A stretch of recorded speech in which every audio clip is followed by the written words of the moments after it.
Assalamualaikum warahmatullahi wabarakatuh. Bismillahirrahmanirrahim. Alhamdulillahi rabbil alamin. Nahmaduhu wa nasta'inuhu wa nastaghfiruh. Allahumma salli wa sallim wa barik ala sayyidina Muhammad wa ala alihi wa sahbihi ajma'in. Allahumma alhimna ilman afqahu bihi awamirak wa nawahika warzuqna fahman a'lamu bihi kaifa unajik ya arhamar rahimin. Allahumma arzuqna fahman nabiyyin wa hifdzal mursalin wa ilhamal malaikatal muqarrabin bi rahmatika ya arhamar rahimin. Allahumma akrimna binuril faham wa akhrijna min zulumatil waham waftah lana abwaab rahmatik wa anshur alaina min khazaini ilmik ya arhamar rahimin. Allahumma zidna ilman wa wasi' fi rizqana wa barik lana fi ma razaqtana waj'alna mahbuban fi qulubi ibadik wa azizan fi ayunihim waj'alna wajihan fid dunya wal akhirah wa minal muqarrabin ya kafiran nawar wa ya hasanal fi'ar wa ya qa'iman bila zawar ya mubdi'an bila mithar falakal hamdu wal minnah wa syaraf ala kulli hal walhamdulillahi rabbil alamin.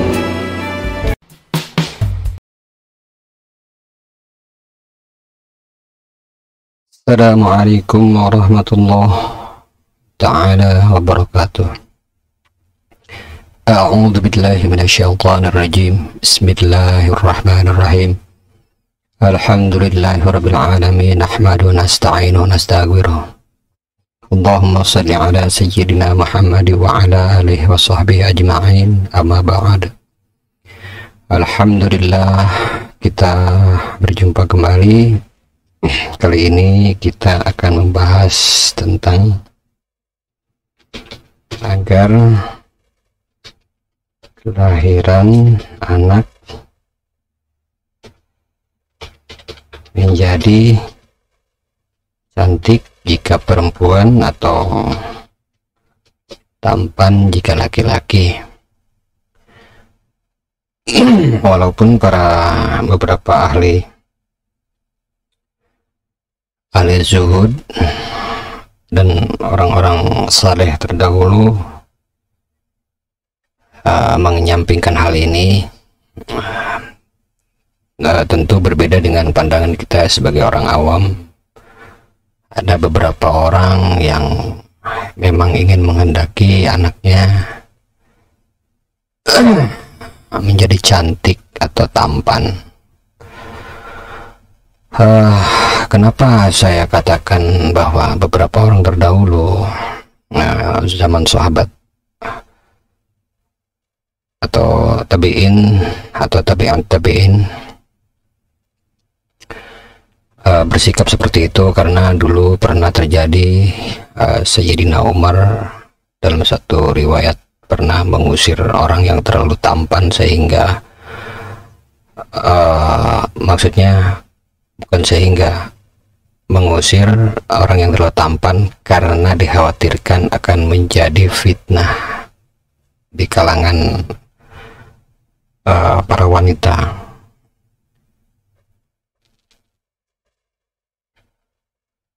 Mungkin kita tidak mengerti hikmah di balik itu, namun secara awam kita melihat bahwa kemungkinan menjaga hal-hal yang sifatnya merusak yang lahir dari bibit kecenderungan hati yang terlalu condong kepada hal yang menakjubkan atau yang membuat kita terkagum-kagum. Bahkan dulu ada riwayat atau cerita ini berasal dari Israiliyat, tapi terekam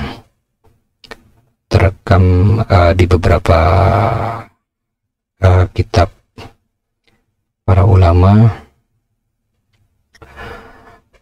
Di antaranya adalah Bidayah wa Nihayah karang Ibnu Katsir, tentang bagaimana terkagum-kagumnya malaikat kepada seorang hamba Allah yang bernama Barsiso dengan kualitas ibadahnya, sehingga dengan kekaguman itu diujilah oleh Allah dan berakibat kepada naudzubillah min dzalik menjadi suul khatimah kepada Barsiso. Nanti kalau ingin mengetahui hikayat itu silahkan ditelusuri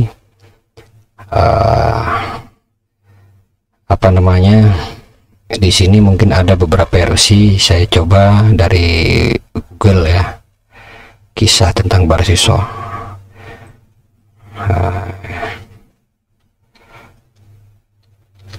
Kisah tentang Barsiso,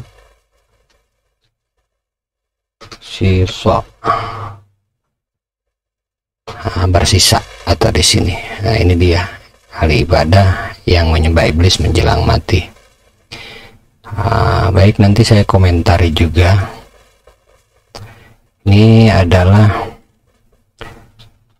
dari dilansir NU online ya. nuislam.nu.or.id ya, ini pada dilansir Rabu 21 Maret 2018 pukul 9.30 waktu Indonesia Barat. Di sini dikatakan dalam artikel ini, Barsiso Al-Abid, begitulah orang-orang memberi gelar kepadanya. Al-Abid artinya ahli ibadah. Predikat itu disematkan karena ia memang orang yang sangat tekun beribadah, bahkan sampai-sampai malaikat pun terkagum atas ibadahnya. Ini dia. Ia juga merupakan seorang guru spiritual yang ulung. Konon ia memiliki 60.000 murid yang semuanya berilmu tinggi dan memiliki keramat bisa terbang. Seperti itu ya, kurang lebih. Namun di tengah kekaguman permati lantas Allah mengherankannya dengan berkata kepada malaikat, "Gerangan apa yang buat begitu terkagum akan Barsiso? Padahal di dalam pandangan hakikatku ia tahu banyak setan yang terkutuk." Syahdan malaikat pun tercengang mendengarnya, maka malaikat mulai benarkan rekakan takdir apa yang membuatnya tersungkur ke dalam lembah derajat setan yang hina dan dina. Al-Kisah Barsiso ini memiliki sebuah keramat ya, apabila ia menemui orang gila dan kemudian menyentuh, maka sakti orang gila tersebut sembuh. Dan itulah yang terjadi saat itu pada seorang gadis anak raja. Sang putri mengalami gangguan jiwa. Atas perintah sang raja, diutuslah pasukan kerajaan untuk membawa sang putri ke padepokan Barsiso di tengah hutan agar ia membawa perawatan rehabilitas dengan harapan akan menuai kesembuhan. Maka berangkatlah para pasukan dengan membawa putri raja yang sedang sakit jiwa. Sampainya di sana, setelah mengutarakan maksud dan tujuan kedatangannya, para prajurit kerajaan bergegas undur diri untuk kembali ke kerajaan dengan meninggalkan sang putri bersama Barsiso di padepokannya yang berada di tengah hutan. Saat para penggawa telah meninggalkan mereka berdua, sang putri raja masih dalam keadaan gila. Dan saat Barsiso hanya ditemani di tengah hutan belantara tanpa ada orang selain mereka, iblis pun datang menggoda. "Wahai Barsiso, tidaklah engkau melihat putri raja itu cukup cantik jelita?" Ia begitu menggoda. "Tidakkah engkau berpikir untuk sejenak bersenang-senang dengannya? Nikmatilah tubuhnya untuk sekali saja, lagi pula ia dalam keadaan gila. Sudah tentu ia tidak akan mengetahui apa-apa yang terjadi saat ini. Setelah kesembuhannya nanti, kalian pun juga hanya berdua di hutan belantara ini. Tak akan ada orang yang mengetahui. Ayolah, kukira pantas bagimu untuk rehat sejenak dari aktivitas ibadahmu yang melelahkan," bujuk iblis penuh kemesraan. Naas menimpanya, Barsiso pun tergoda oleh tipu daya iblis yang terkutuk itu. Ia pun melakukan zina bersama sang putri yang masih dalam keadaan gila. Namun baru saja usai melampiaskan nafsu birahinya, iblis kembali merasuk berbisik menggoda ke dalam relung hati Barsiso. "Duhai, celakalah engkau wahai Barsiso, cepat atau lambat perbuatan kejimu terhadap sang putri akan diketahui. Orang-orang utusan kerajaan tidak akan terima tekan perbuatanmu kepada anak rajanya. Terlebih engkau sudah terkenal sebagai seorang yang sakti dan ahli ibadah. Jika hal ini diketahui, sontak reputasimu akan hancur berantakan, nama baikmu akan tercemar dan seluruh orang akan mencampakkanmu." Begitu. Lalu apa yang harus kulakukan? Batin Barsiso mulai dirundung kecemasan tak karuan. Ia mulai bertanya-tanya terhadap diri sendiri dan mencari cara bagaimana untuk menutupi semua ini. Dan lagi-lagi sang iblis mulai berbisik melancarkan strategi.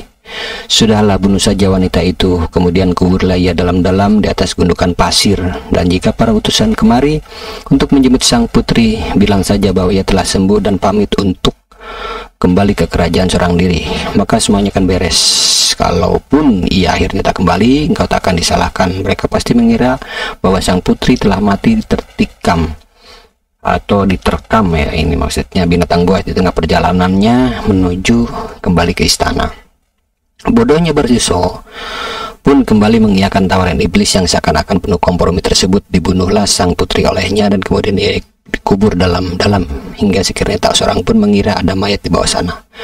Akhirnya sekarang tuntas sudah semuanya, batin Barsiso penuh lega. Namun tidak bagi iblis. Setelah ia berhasil membujuk rayu manusia yang terkenal ahli ibadah dan bisa menyembuhkan orang gila hanya dengan sentuhan tangannya itu, iblis kemudian menjelma menjadi seorang saleh ahli ibadah yang seakan dapat mengetahui segala sesuatu yang terjadi. Ia kemudian masuk ke istana menurut raja dan menceritakan apa yang terjadi terhadap putrinya. Dan Barsiso di tengah hutan belantara, seketika sang raja mengirim utusan untuk menangkap Barsiso di padepokannya. Dan tanpa ampun akhirnya Barsiso dihukum salib oleh sang raja. Sungguh kini Barsiso sudah tak mampu melakukan apa-apa. Di tengah kelemahan Barsiso ini yang licik, dengan liciknya sang iblis kembali memanfaatkan keadaan untuk menjerumuskan lebih dalam lagi ke lembah kekufuran. Iblis berkata kepada Barsiso dengan penuh rasa iba, "Duhai, alangkah malangnya nasibmu, engkau sekarang terhukum salib oleh sang raja. Namun janganlah kau hiraukan, sebentar lagi penderitaanmu akan berakhir. Aku akan menolongmu, tapi ada satu syarat yang harus kau penuhi." "Apa itu?" "Sungguh akan kulakukan asal engkau mau menyelamatkan," tanya Barsiso kegirangan. "Sembahlah aku." "Bagaimana aku dapat menyembahmu jika tubuhku tersalib oleh kayu?" tanya Barsiso di tengah kondisi yang semakin layu. "Cukuplah bagimu untuk isyarah saja, entah itu dengan anggukan atau sekadar kedipan mata sebagai ganti sujudmu padaku." Maka dengan sisa-sisa tenaga Barsiso pun mulai melemah. Akhirnya melakukan apa yang diperintahkan iblis. Sayang ketika itu juga ia mati, dan iblis pun tak menyelamatkannya, sedang ia mati dalam keadaan kufur terhadap Allah Subhanahu wa taala. Naudzubillah min dzalik. Sungguh benar-benar Barsiso dalam nestapa. Ini ditulis oleh Ulin Nuha Karim. Cerita ini dinarasikan dari kisah yang termaktub dalam Mukhtasar Tadhkiratul Qurtubi, karya ulama kenamaan Syekh Abdul Wahab Asy'arani. Ini versi yang dari Mukhtasar Tadhkiratul Qurtubi, ya. Saya mendapatkan riwayat yang lain, kisahnya Barsiso ini adalah bahwa ketika versi yang lain, bahwa ketika Barsiso ini namanya melegenda di langit dan terkagum-kagum malaikat langit, sehingga terkeheranan, maka Allah menegur malaikat itu dengan bahwa apa yang terjadi kemudian itu aku mengetahui. Dengan begitu iblis mendengar apa yang terjadi di langit dan membaca bahwa itu sebuah peluang untuk mencelakakan atau menyesatkan Barsiso. Nah, ini versi yang berbeda, tapi hakikatnya sama, bahwa kekaguman akan membawa malapetaka, begitu. Dan saya lanjutkan ceritanya. Setelah itu maka iblis menyerupai menjadi seorang musafir dan datang kepada Barsiso ke padepokannya. Di dalam keadaan seperti itu, karena Barsiso terobsesi dengan sesuatu ilmu yang melebihi sesuatu ilmu yang ada. Di situ iblis menampakkan bahwa dia tidak makan, tidak tidur, terus-terusan beribadah. Kemudian Barsiso pun menilai bahwa tingkat ibadah yang bagus itu adalah tidak mungkin bisa dicapai. Maka Barsiso ini mendatangi iblis dan mulai menanyakan, "Wahai sang musafir, apa yang membuatmu menjadi kuat dalam beribadah, makan tanpa makan dan tanpa tidur?" Iblis mengatakan bahwa saya mempunyai satu ilmu yang memungkinkan hal itu terjadi. Barsiso bertanya, ilmu apakah itu, dan boleh kiranya Anda membagikan ilmu itu untuk saya. Iblis menjawab, Anda tidak akan mungkin kuat untuk menjalani ilmu yang sudah saya punyai ini. Barsiso bilang, insya Allah saya akan kuat, insya Allah saya akan mampu. Kata Iblis, saya kira tidak akan mungkin, karena ujiannya adalah sangat berat. Kata Barsiso, ujian apapun akan saya lakukan untuk mendapatkan ilmu itu. Maka Iblis membaca ini suatu peluang dan masuk perangkap. Iblis pun menawarkan satu hal, yaitu kiranya engkau mau melakukan pembunuhan. Barsiso mengatakan, untuk itu saya tidak akan bisa, karena saya tidak pernah sekalipun menyakiti, bahkan hewan semut sekalipun saya tidak mampu menyakiti. Dari situ Iblis berkata bahwa itulah sebabnya saya katakan bahwa kamu tidak akan mampu melewati ujian ini. Baik, kalau begitu saya akan kasih ujian yang kedua. Apa itu? Mungkin insya Allah saya akan mampu. Hendaklah engkau berzina dengan perempuan. Lagi-lagi Barsiso menjawab, itu tidak mungkin saya lakukan dan saya tidak akan mampu melakukannya. Lagi Iblis menjawab, makanya saya bilang dari awal bahwa Anda tidak akan mungkin mampu melewati ujian ini. Ketahuilah Barsiso bahwa Allah Maha Pengasih, Maha Pengampun. Dengan melakukan dosa sekali, Allah pengampunan dan Maha Rahim Allah meliputi segalanya, jauh melebihi walaupun andai salah satu hamba itu mempunyai dosa yang demikian banyak. Begitulah tipu daya dan rayuan Iblis terhadap Barsiso untuk meyakinkan bahwa perangkap itu bisa menjerat Barsiso. Namun Barsiso mengalami keberatan karena menilai dengan ilmunya bahwa entah membunuh maupun berzina adalah dua hal yang terkait dengan hak adami. Jadi sangat berat. Mungkin andai jika pelanggaran atau dosa itu dilakukan hanya kepada Allah saja, mungkin iya, tapi kalau ada yang terkait dengan hak Adam, itu tentu seorang hamba harus meminta maaf terlebih dahulu kepada yang terkait, yang sudah dirampas haknya, dirusak haknya, kemudian baru bertaubat kepada Allah. Dengan begitu maka dikatakan taubatnya itu sempurna. Di sini Barsiso membaca dengan ilmunya. Kemudian Iblis pun tidak kalah siasat. Iblis mengatakan begini, jika memang seperti itu, andai tidak bisa terkait dengan hak Adam, maka ada salah satu hal yang mungkin bisa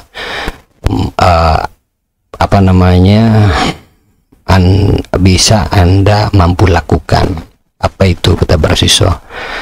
Iblis mengatakan, yaitu meminum khamar, arak. Kemudian saat itu nalar Barsiso, akal Barsiso yang sudah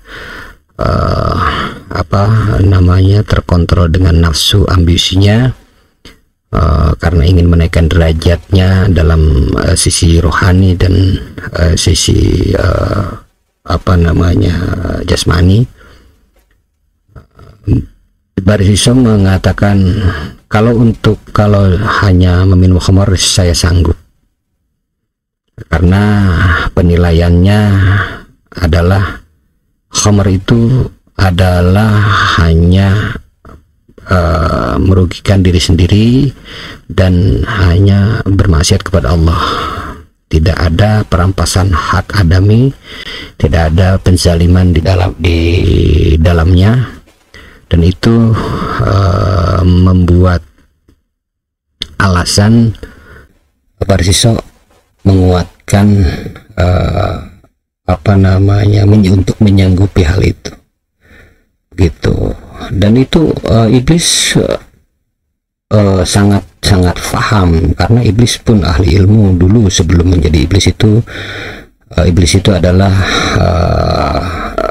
malaikat yang bernama Ajazil. Ajazil ini ahli ibadah dan ahli ilmu, ahli tauhid dan lain-lain. Semua para malaikat itu diajarkan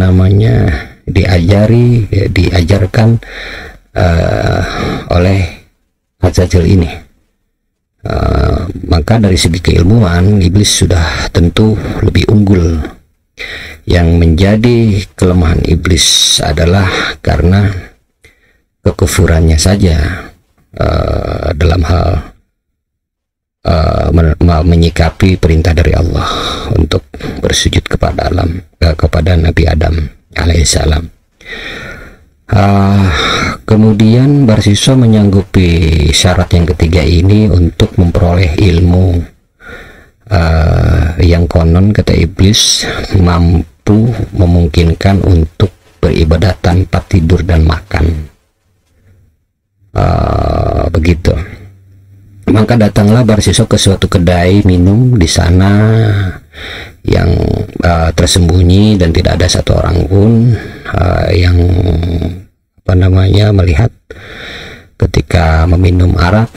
Mungkin karena pengaruh dari tidak pernah tersentuh lambungnya oleh minuman keras khamr arak itu, sehingga cepat naiklah respon kepala menjadi pening dan membuat daya khayalnya aktif, sehingga ketika melihat wanita yang menyuguhkan arak itu,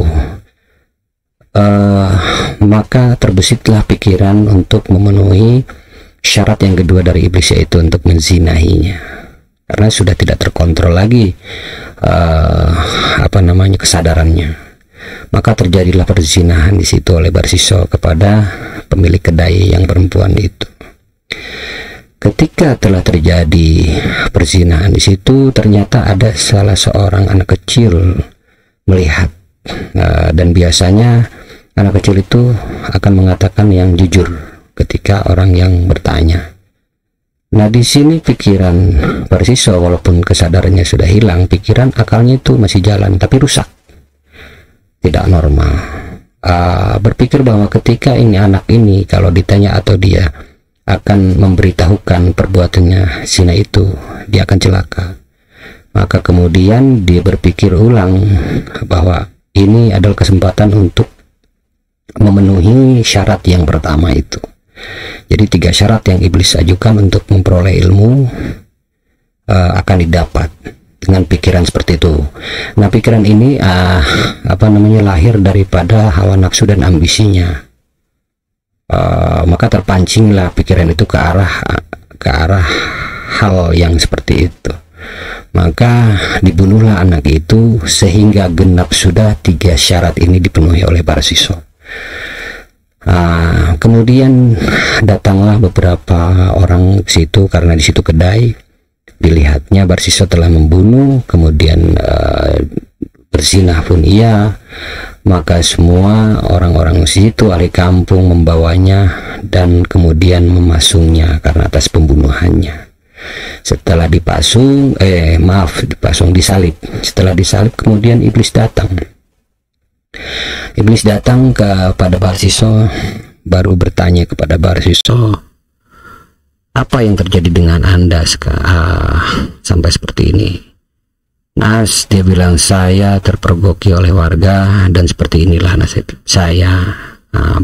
Barsiso berkata seperti itu. Kemudian iblis mulai menenangkan agar strateginya ini mulus, rayuannya ini masuk akal. Iblis berkata, demikianlah ini ujian bagimu, ini belum seberapa, dan engkau akan aku tolong untuk dilepaskan. Asal kamu mau memenuhi syarat satu lagi. Apa itu? Kata Barsiso dengan penuh keletihan dan kesakitan. Kata iblis, engkau bersujud kepadaku. Kata Kata Barsiso, bagaimana mungkin saya bersujud kepadamu sementara tubuh saya ini tersalib? Kata iblis bilang, sujudmu cukup hanya mengedipkan mata dan menganggukkan kepala, karena itu rukhsah atau keringanan buatmu, mengingat kondisi kamu seperti itu. Dalam nalar Barsiso yang tersisa di pikirannya dalam keadaan kelelahan seperti itu, bahwa memang nilai rukhsah ini dari sudut ilmu itu masuk akal, makanya dia menyanggupi dan itu tidak ditolak sama sekali.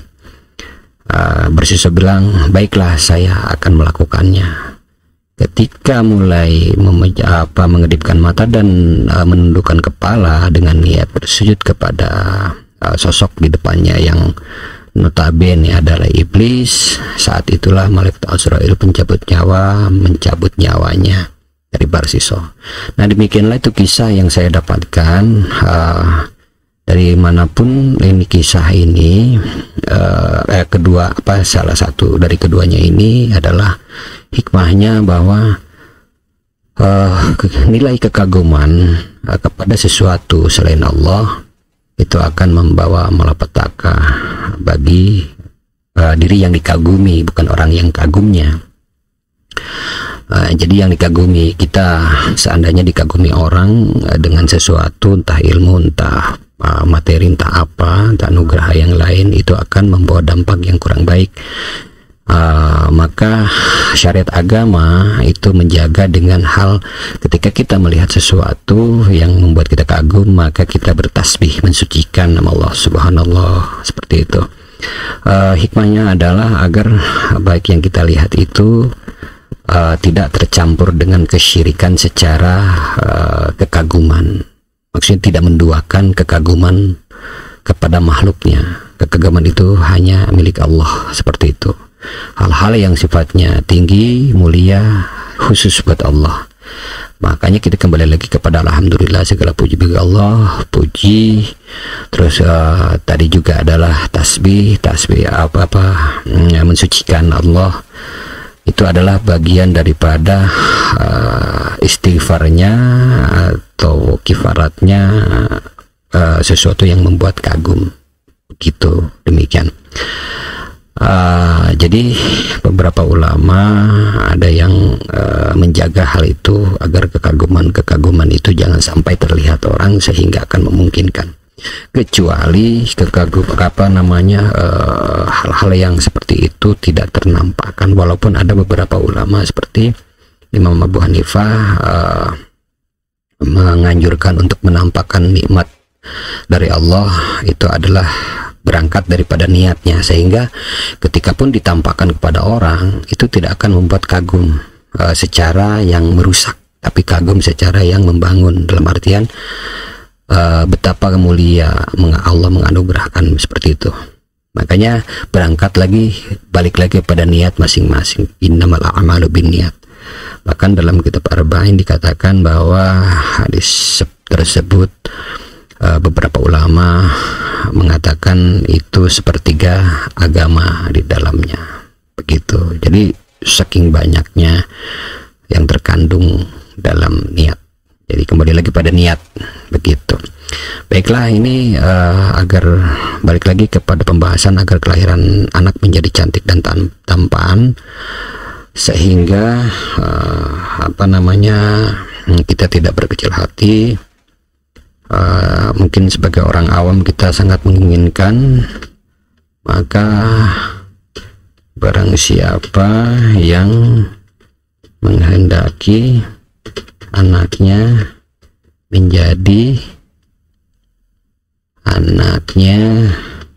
menjadi tampan atau cantik, setidaknya kelahirannya akan menjadi bagus, bukan sempurna, bagus, akan menjadi baik, entah secara fisik maupun secara batin, begitu. Maka lakukanlah kaifiat berikut di bawah ini. Nah, pertama, bacalah selalu surah Yusuf setiap malam oleh kedua orang tua calon bayi tersebut. Nah, kemudian keduanya bacalah selalu ayat berikut ini sebanyak 100 kali. Sebentar, bacalah ayat ini, bacalah ayat berikut ini sebanyak 100 kali. Nah, ini di ayatnya. Sebentar. Ya, jadi nanti dibaca saja secara rutin setiap sholat fardu. Falamma ra'ainahu akbarnahu wa qatta'na aydiyahunna wa qulna hasya lillahi ma hadha basyaran in hadha illa malakun karim. Bentar. Falamma ra'ainahu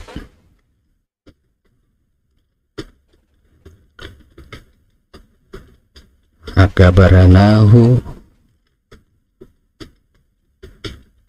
wa qatta'na aydiyahunna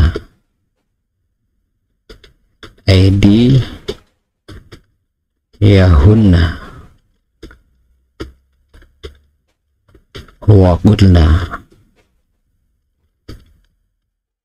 hasya lillahi ma hadha basyaran in hadha illa malakun karim. Ini sebaiknya 100 kali. Kemudian ini yang pertama ya. Yang pertama, ini yang kedua. Wa alqaitu alaika mahbatan minni walitus da'a ala aini. Ini juga 100 kali.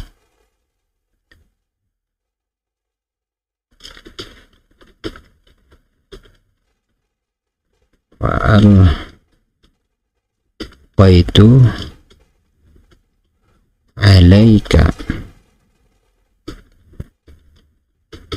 mahabbatan minni walitus na'a ala aini.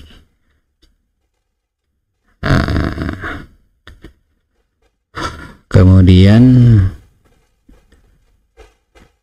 bacalah ayat sebanyak bacalah ayat berikut. Dikiran berarti ayat dikir, ayat dikiran berikut di bawah ini masing-masing sebanyak 100 kali ya, begitu. Kemudian sebentar. Yang ketiga,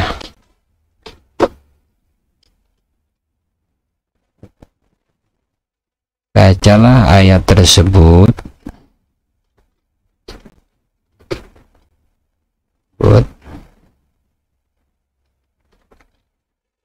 ketika di dalam hati, bacanya dalam hati ya, ketika sedang mandi, baik itu oleh orang tuanya. Mandi ini orang tuanya, begitu.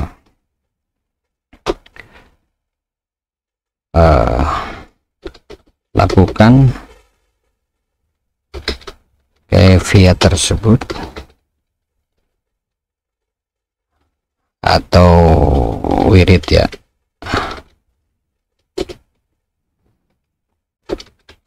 sampai anak tersebut lahir. Nah ini dia. Jadi adalah pertama, falamma ra'aynahu akbarna wa qata'na aydiyahunna wa qulna asyhadu ma hadza basyarun hadza illa malakun karim. Baca 100. Andai tidak 141, mungkin pertama atau 11 kali dulu, kemudian selanjutnya boleh 100. Begitu, jadi bertahap saja. Kemudian yang keduanya, wa alqaitu alaika mahabbatan minni wa litusna ala ini 100. Bisa juga bertahap 41 kali dulu, kemudian atau 11 kali dulu. Ketika sudah hafal atau sudah bagus, baru bisa baca 100 kali untuk membiasakan. Nah ini kaifiat untuk agar anak menjadi cantik dan tampan atau tampan ya. Dan mohon diketahui, semoga anak itu terjaga dari fitnah dunia dan fitnah akhirat, begitu. Karena sesuatu yang membuat terkagum-kagum itu akan membuat dirinya dalam bahaya, begitu. Jadi mohon perlindungan dari Allah. Dan sebaiknya mungkin baca ta'awudz juga, a'udzu bikalimatillahi tammati min syarri ma khalaq, bisa untuk penjagaan bayinya juga. Jadi nanti sebelum baca falamma ra'aynahu akbarnahu atau alqaitu alaika mahabbatan minni ini, baca ta'awudznya 100 kali untuk menjaga anak itu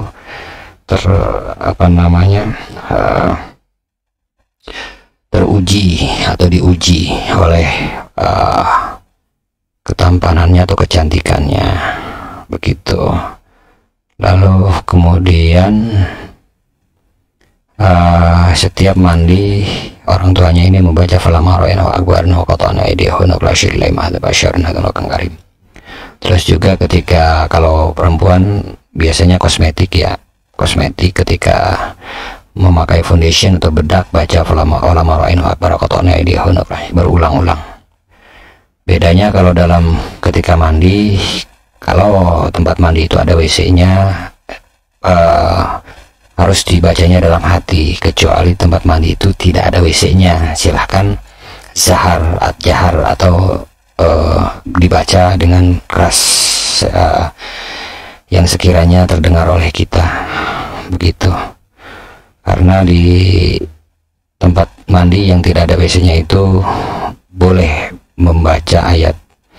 Tapi kalau seandainya dalam tempat mandi itu ada WC-nya, sebaiknya jangan. Jadi bacalah dalam hati, karena itu haram hukumnya. Kenapa saya bahas hal ini? Karena di zaman sekarang itu sudah umum kamar mandi itu selalu dengan WC-nya di dalam. Mungkin idealnya WC itu selalu dipisahkan dengan kamar mandi. Idealnya seperti itu. Kalaupun nanti insya Allah kita semua ini untuk pengingat saya pribadi dan buat semuanya kaum muslimin. Jadi ketika kita membuat kamar mandi itu sebaiknya dipisahkan dengan WC-nya, jangan disatukan begitu, sehingga kalaupun nanti kita membaca sesuatu atau meritual sesuatu itu baik. Itu yang pertama. Yang keduanya juga WC itu adalah tempatnya setan, sementara masjidnya adalah pasar. Pas masjidnya setan itu pasar, kalau rumahnya setan itu adalah WC. Seperti itu kurang lebih ya. Jadi idealnya itu adalah WC sama kamar mandi, tempat mandi itu dipisah begitu. Nah, pertanyaannya, seandainya bagaimana ketika ini anak sudah lahir, sudah bayi? Tentu kan sudah terlambat mungkin ya, begitu. Sebetulnya belum. Jadi nanti ibu dari anak tersebut ketika memandikannya, bacalah selalu dzikir ini. Dari mulai memandikan sampai membedaki, sampai dia kan biasanya pakai minyak angin, entah itu pakai apa namanya minyak rambut. Sekarang kan bayi sekarang kan banyak peralatannya. Terus pakai apa namanya bedak juga, terus memakaikan baju, menyisir. Dari mulai proses mandi sampai selesai mendandani bayi itu jangan terputus dzikir ini. Dan ketika kita menghendaki anak itu menjadi baik, soleh atau soleha, pintar dan lain sebagainya, sebaiknya baca juga surah Al-Ikhlas kulhu. Jadi falamaraina ini cukup baca 11 kali, kemudian susul dengan kulhu 11 kali, lalu selebihnya sholawat begitu sampai umur 2 tahun. Setiap hari, mungkin sehari ini ada yang kelewat, besok juga, yang penting rutin. Insya Allah anak itu kecilnya mungkin apa namanya belum rupawan atau belum cantik, insya Allah nanti akan menjadi cantik ketika ibunya ini ketika memandikan sampai mendandani anak itu dengan rutin membaca ini begitu. Bagaimana kalau saya sebagai ibu membaca wa alqaitu alaika mahabbatan minni walitusna alaini, itu saja, tidak mengapa, yang penting ada dzikirannya. Ini kalau mau dibaca salah satu silahkan, falamma ra'ainahu akbarnahu atau wa alqaitu alaika mahabbatan minni, salah satu. Saya mau falamma ra'ainahu akbarnahu, silahkan, atau saya mau wa alqaitu alaika mahabbatan minni aja yang dibaca, itu silahkan. Atau saya mau keduanya, itu silahkan. Cuma tentu semuanya kembali lagi ke kadarnya masing-masing, semakin banyak makin lain. Seperti itu kan fitrah itu. Kalau kita sekedarnya seperti itu ya sekedarnya juga begitu. Jadi itu kembali lagi kepada yang mempunyai niat dan yang menghendaki seperti apa. Baiklah, demikian pembahasan kita kali ini tentang kelahiran anak menjadi cantik dan tampan. Dan semoga itu bermanfaat, dan mohon kepada semua orang tua ketika punya niat seperti ini, mohon jangan dipakai untuk niat syubhat atau dipakaikan niat dengan apa namanya dorongan hawa nafsu agar kelihatan anak saya tampan, kelihatan anak saya cantik. Jadi mohon itu dihindari. Ini wasiat dari saya yang mengijazahkan. Saya pun tidak ingin nanti di kemudian hari ketika saya meninggal Allah akan menanyakan hal itu kepada saya terkait hal ini. Jadi itu wasiat, mohon digunakan dengan niat yang baik. Demikian. Semoga Allah menjaga kita dari hal yang tidak Allah inginkan. Wabillahi taufiq wal hidayah. Wassalamualaikum warahmatullahi taala wabarakatuh.